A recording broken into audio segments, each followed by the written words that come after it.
বাংলাদেশের সবচাইতে বড় যে শিল্পটি হতে পারত সেটি আমরা একদমই মিস করে গেছি, যেটির ফলে বাংলাদেশের অর্থনীতি চাঙ্গা হতে পারত এবং বাংলাদেশের মানুষের যে জীবনযাত্রার মান সেটি অনেক উপরে চলে যেতে পারত। সেই শিল্পটির নাম হলো পর্যটন শিল্প। আজকে আমি আছি বাংলাদেশের অনেক ইউনিক একটা জায়গায়। সেই জায়গাটার নাম হলো রাতারগুল সোয়াম্প ফরেস্ট। এর আগেও আমি প্রায় 8 বছর আগে এখানে এসেছিলাম।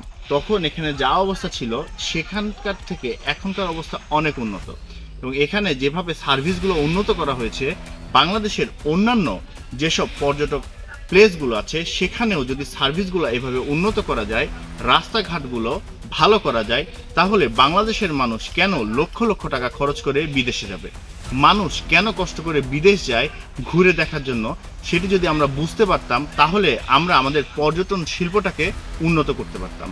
এটি যে মূল কারণ, সেই মূল কারণটি হলো আমাদের পর্যটক প্লেসগুলোতে আসার সময় যে রাস্তাগুলো থাকে, রাস্তাগুলোতে আসাটা অত্যন্ত হেক্টিক এবং অনেক ক্ষেত্রে সেগুলো সেফ না। 2 নম্বর যে কারণটা থাকে সেটা হলো যে প্লেসটাতে মানুষ আসবে সেই প্লেসটা অনেক সময় ওভারক্রাউডেড হয়ে যায়, আর অনেক সময় সেই প্লেসটাতে কোনো ধরনের নিরাপত্তা থাকে না। 3 নম্বর যেই কারণে বাংলাদেশের মানুষ পর্যটন প্লেসগুলোতে আসতে চায় না বা ভালো লাগে না, সেটি হলো সেগুলোর রক্ষণাবেক্ষণ বা মেনটেন্যান্স ঠিকভাবে করা হয় না। যেখানে বিদেশে যে প্লেসগুলো আছে সেগুলোতে কিন্তু সবসময় অত্যন্ত ভালোভাবে মেনটেন্যান্স করা হয়।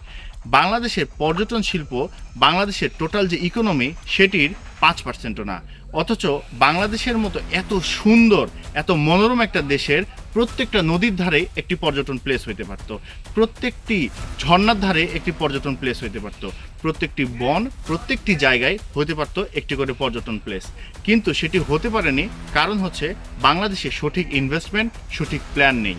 বাংলাদেশের একদম রুট লেভেল থেকে শুরু করে মানুষের যে মাইক্রো ইকোনমি থেকে শুরু করে সরকারের যে ম্যাক্রো ইকোনমি, এই পুরো জায়গাতে সবাই যদি চিন্তা করে যে আমি এই পর্যটনে কি অবদান রাখতে পারি, আমি আমার ছোট্ট ইনভেস্টমেন্ট দিয়ে 10,000 টাকা 20,000 টাকা দিয়ে আমার বাসার পাশে যে সুন্দর নদীটি আছে, যে সুন্দর বন আছে, যে সুন্দর খাল আছে, ইভেন যে সুন্দর সুন্দর প্লেসগুলো আছে, সেখানে আমার ছোট্ট ইনভেস্টমেন্ট দিয়ে কিভাবে আমি ওই জায়গাটিকে ফেসবুক মার্কেটিংয়ের মাধ্যমে, ইউটিউব মার্কেটিংয়ের মাধ্যমে বা ইনফ্লুয়েন্সার মার্কেটিংয়ের মাধ্যমে কিভাবে ওটি জনপ্রিয় করতে পারি এবং শুধু বাংলাদেশ না বাইরের পর্যটকদেরকেও আকৃষ্ট করতে পারি, সেটি ভেবে দেখা উচিত।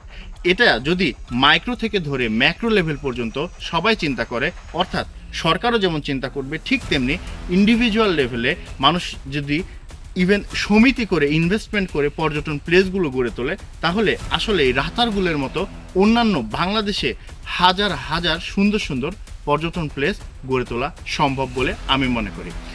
এ ধরনের আরও অনেক ভিডিও দেখতে আপনারা সাথে থাকুন স্মার্ট টাকা টক্স উইথ তানভীরের সাথে। ধন্যবাদ আপনাদের সবাইকে।